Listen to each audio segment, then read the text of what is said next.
बंटी कबूतर और टुनटुनी सब्जियों की खेती किया करते थे। उनके घर के बाहर उनका छोटा सा खेत था। इस बार तो आपने बहुत सारी अलग अलग सब्जियां लगाई हैं। हाँ टुनटुनी, इस बार मैंने पहली बार कद्दू की सब्जी लगाई है। जब सारी सब्जियां आ जाएंगी तो हमें अच्छा खासा मुनाफा होगा। हाँ, लेकिन पहले हमें इन पौधों का अच्छे से ख्याल रखना होगा। हाँ, वो तो रखेंगे ही। मैं और आप कोशिश करते रहेंगे। टुनटुनी और बंटी कबूतर मिलकर अपनी सब्जियों के खेतों का बहुत अच्छे से ख्याल रखते थे। उनके खेत ही उन दोनों की कमाई का जरिया थे। धीरे धीरे उनके पौधों में सब्जियां लग गई। ये देखकर वो दोनों बेहद खुश थे। लेकिन एक दिन टुनटुनी ने देखा कि घर का सारा राशन खत्म होने की कगार पर है। अजी सुनते हो, सारा राशन खत्म होने वाला है। आज आखिरी बार खाना बनाऊंगी। अच्छा, कोई बात नहीं, कल कुछ सब्जियां तोड़कर बाजार में बेच दूंगा, ठीक है? उस रात टुनटुनी और बंटी कबूतर सो गए। तभी तेज बारिश शुरू हो गई। बारिश के साथ तेज आंधी भी शुरू हो जाती है। मौसम अपना कहर बरसा रहा था। तभी एक बिजली की आवाज सुनकर टुनटुनी की नींद खुल गई। उसने बरसात की आवाज सुनी और अपने पति को उठाने लगी। अजी उठिए, उठिए, बाहर आंधी तूफान आया है। क्या? हाँ, आवाज सुनिए। जब बंटी कबूतर डाल पर आकर देखता है, तब तक तेज आंधी से सारे पेड़ पौधे उखड़ चुके थे। टुनटुनी, सारे पौधे उखड़ चुके हैं। हे राम! आप पहले अंदर आइए। बंटी कबूतर घर के अंदर आया और उसने दरवाजा बंद कर दिया।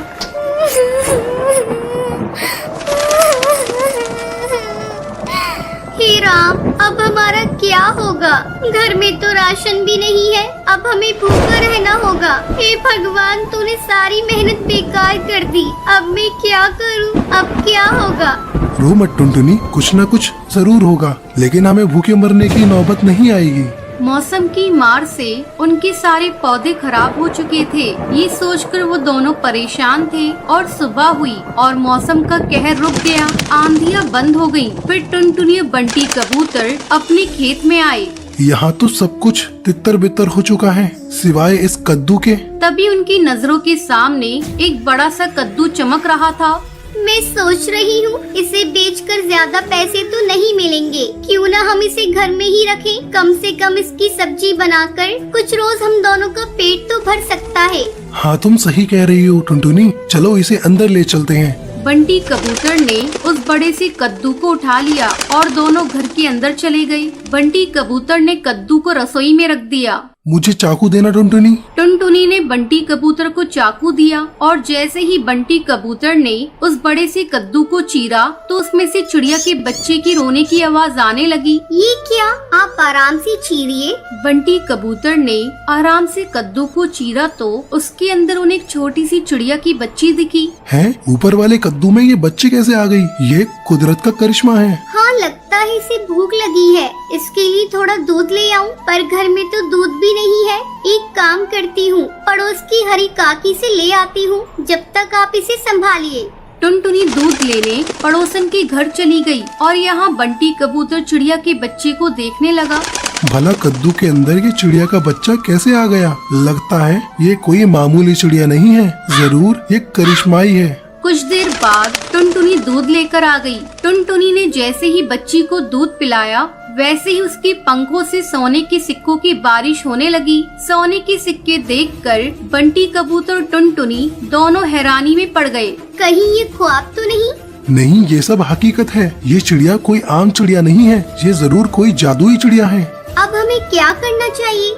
हमें इसका अच्छे से ख्याल रखना चाहिए जब तक इसके माता पिता नहीं मिल जाते। अब तक हम गरीब थे, लेकिन इतने सारे सोने से हम अमीर बन गए हैं, तो अब हमें गरीब पक्षियों की मदद करनी चाहिए। आप बिल्कुल सही कह रहे हैं। गरीबी की तकलीफ क्या है वो हमें ही पता है। टुनटुनी और बंटी कबूतर ने उस चिड़िया का बहुत अच्छे से ख्याल रखा और सोना बेचकर मिले हुए पैसों से दोनों ने गरीब पक्षियों की मदद करना शुरू कर दिया। वो दोनों रोज जंगल के गरीब पक्षियों को खाना बांटा करते थे। ऊपर वाला तुम्हें हमेशा बरकत दे। शुक्रिया कालू कौवे, शुक्रिया। टुनटुनी और बंटी कबूतर गरीब पक्षियों की मदद करके अपना जीवन खुशी खुशी बिताने लगते हैं।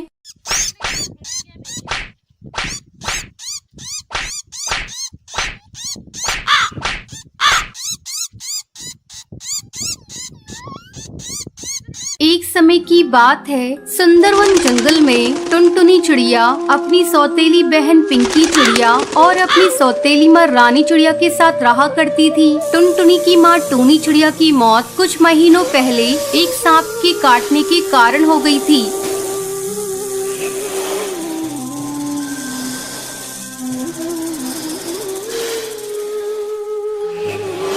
तब बंटी कबूतर एक विधवा चिड़िया से शादी कर लेता है। पिंकी चिड़िया उसी की बेटी थी। पिंकी चिड़िया टुनटुनी पर बहुत अत्याचार करती थी।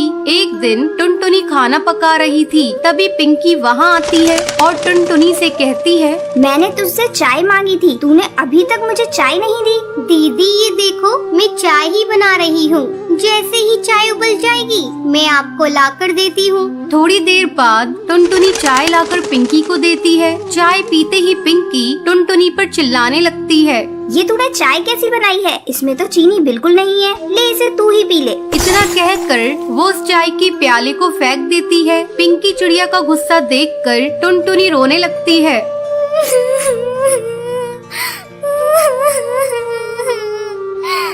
टुनटुनी की रोने की आवाज सुनकर रानी चिड़िया वहाँ आती है। तब टुनटुनी रोते हुए उससे कहती है,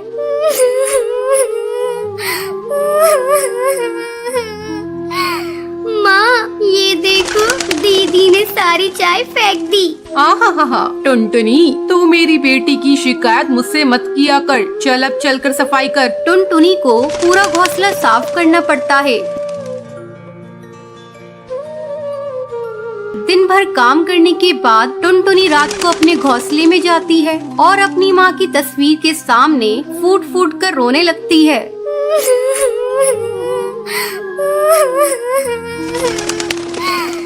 माँ तुम मुझे छोड़कर कहाँ चली गई? पिंकी चिड़िया मुझे बहुत सताती है। पापा भी अब मुझसे पहले की तरह प्यार नहीं करते।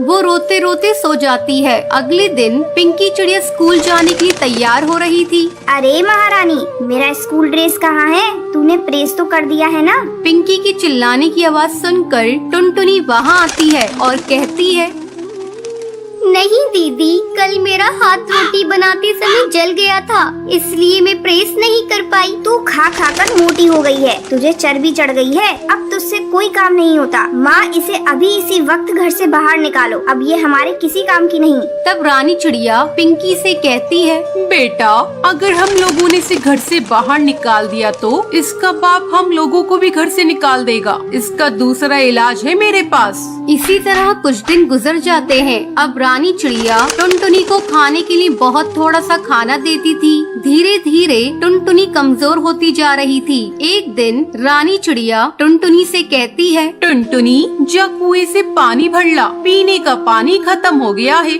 माँ मैं कुएं से पानी कैसे निकालूंगी? मैंने कभी कुएं से पानी नहीं निकाला, मैं कुएं में गिर जाऊंगी। तू डरती क्यों है? तेरे साथ पिंकी चिड़िया भी जा रही है। हिम्मत करके टुनटुनी पानी भरने के लिए कुएं पर जाती है। जैसे ही वो कुएं से पानी निकालने लगती है, पिंकी चिड़िया उसे कुएं में धक्का देने के लिए जाती है। पिंकी चिड़िया का बैलेंस बिगड़ जाता है और वो कुएं में गिर जाती है।